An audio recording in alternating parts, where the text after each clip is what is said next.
சரணடைந்தவர்களை கொன்று புதைத்துவிட்டு பெரிய விகாரியை அதற்கு மேல் அமைத்து விட்டதாக.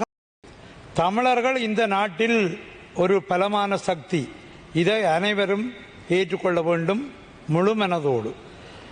நீதி கேட்கின்றோம். பயங்கரவாத தடை சட்டம் நீக்கப்படுதல் வேண்டும். ஜனாதிபதியும் நேற்றைய உரையில் குறிப்பிட்டிருந்தார். நீதி அமைச்சர் அவர்களும் தெரிவித்திருந்தார். நடந்தால் வரவேற்கின்றோம். காணாமல் ஆக்கப்பட்டோரின் உறவுகளுக்கு நீதி கிடைக்க வேண்டும். யுத்தம் மௌனிக்கப்பட்ட போது தமது உறவுகளை, கணவரை மனைவியும், மகன் மகளை பெற்றோரும் வட்டுவாகலில் சப்தகன்னிமார் ஆலய முன்றலில் ஒப்படைத்தார்கள் இராணுவத்திடம்.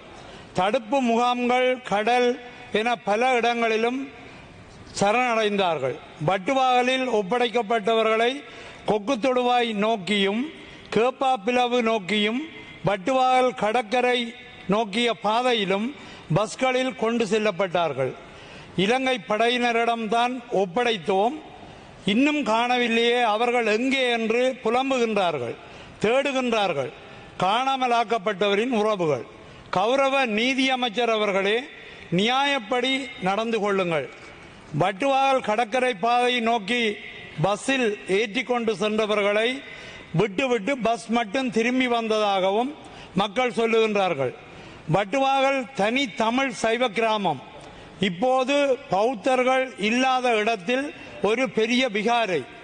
இப்பகுதியில் கொண்டு செல்லப்பட்ட சரணடைந்தவர்களை கொன்று புதைத்துவிட்டு பெரிய விகாரியை அதற்கு மேல் அமைத்து விட்டதாக மக்கள் சொல்லுகின்றார்கள்.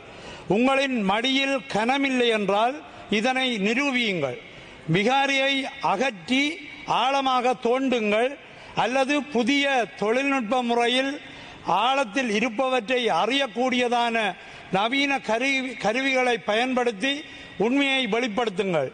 கொக்குத்தொடுவாய் மனித புதைகுழிக்கும் நீதியை தாருங்கள். கௌரவ நீதி அமைச்சர் அவர்களே, தயவு செய்து இந்த விடயத்தில் கவனமிடுங்கள். சிலவேளை நீங்கள் நீதியை தர நீதிபதி சரவணராஜா போல் தான் உங்களுக்கும் நீதி கிடைக்குமோ தெரியாது. ஆனால் அரசை நம்புவோம்.